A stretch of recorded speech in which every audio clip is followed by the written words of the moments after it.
Integrated 5 साल का course है। किसी समय में LLB वाली फीस 10,000 के आसपास थी। 2024-25 के लिए वह फीस 3 लाख रुपए रखी गई, यानी 5 साल की फीस 15 लाख रुपए। आप अंदाजा लगाइए कि हम लोगों को शिक्षा से दूर करने की कितनी बड़ी योजनाएं चल रही हैं। तो जरूरी है कि हम, जो बाबा साहब की पहली बात थी, शिक्षित बनो, तो शिक्षित बनने के लिए जो रास्ते बनाए गए थे, उन रास्तों में बदलाव का जो तरीका शुरू हुआ है, वह निश्चय ही आने वाले समय में बेहद चिंताजनक स्थिति में समाज को लेके जाएगा, ऐसा मुझे लग रहा है। आप देखिए, IITs की फीस बढ़ करके 7.5 लाख रुपए तक पहुंच गई। मेडिकल की फीस जो 20 से 25 हज़ार थी, वो 2.5 लाख रुपए तक पहुंच गई गवर्नमेंट कॉलेजेस में। तो एक समय ये ऐसा चल रहा है जिसमें शिक्षा ग्रहण करना धीरे धीरे मुश्किल हो जाएगा। इसलिए यह भी जरूरी है कि जो संविधान है उसको बचा के रखें हम। बाबा साहब अम्बेडकर के बारे में एक छोटी सी घटना बता रहा हूँ, एकाग्रता को लेकर के। जब वो लिख रहे थे तो उनकी एक आदत थी, वो पढ़ने के शौकीन थे और वो बहुत अच्छा अध्ययन करते थे।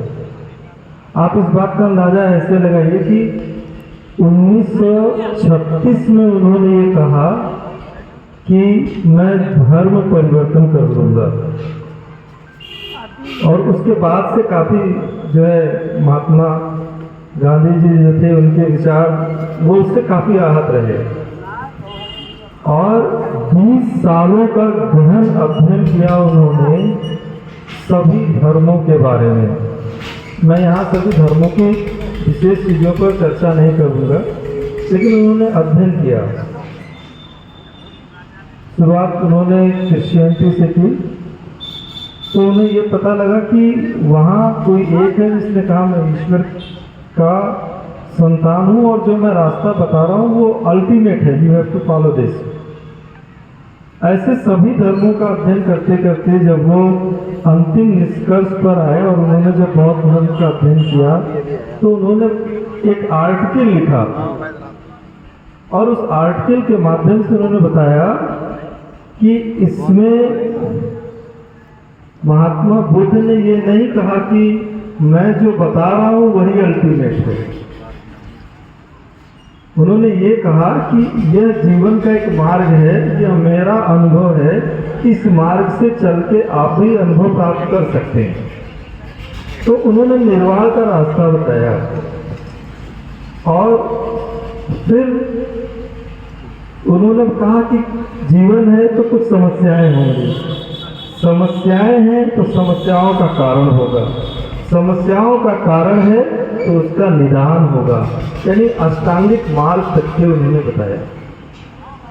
और मैं जब अभी कुछ बौद्ध धर्म की पुस्तकों का अध्ययन किया, कुछ साधनाओं के बारे में अध्ययन किया, तो मुझे लगा कि जो चार्ल्स डार्विन जिन्होंने जीवन की उत्पत्ति का सिद्धांत दिया, उनसे बड़ी सिद्धांत और बड़ी रोचकता की बात जो है महात्मा बुद्ध ने अपने धम्म में दिया। उन्होंने तो केवल ये बताया कि जीवन उत्पन्न कैसे हुआ, लेकिन जीवन में जीवन है इस बात को महसूस करने का भाव जिसमें था, वो धम्म में था। मन के बारे में कभी धम्म पर का अध्ययन किया जाए तो लगभग 24 अध्याय हैं उसमें, और हर अध्याय एक गूढ़ रहस्य के साथ छिपा है। अब तो वो पाली और हिंदी दोनों में उपलब्ध है, तो मुझे लगता है अगर उसको पढ़ा जाए तो जीवन जीने का स्किल उसमें है। और सबसे बड़ी बात ये थी कि उन्होंने बताया, बाबा साहब ने कहा इस धर्म की एक खासियत है कि कोई भी चीज जो आज के समय में सही है, आवश्यक नहीं है आज के 100 साल बाद वो सही हो। तो जब जहां जिस समय परिवर्तन की आवश्यकता हो तो वहाँ उसमें परिवर्तन किया जा सकता है, यह खासियत थी। मैं ज़्यादा तो नहीं, लेकिन मैंने बौद्ध धर्म की एक साधना है मैत्री साधना, मैंने उसको पढ़ा और पढ़ने के बाद मैंने पहले उसे खुद करके देखा, क्योंकि कुछ चीज़ें जीवन का अनुभव है। हो सकता है आपका अनुभव अलग हो, मेरा अनुभव अलग हो, लेकिन उसके कुछ अनुभव ऐसे रहे जो मुझे लगे कि बिल्कुल यथार्थ हैं, सत्य हैं।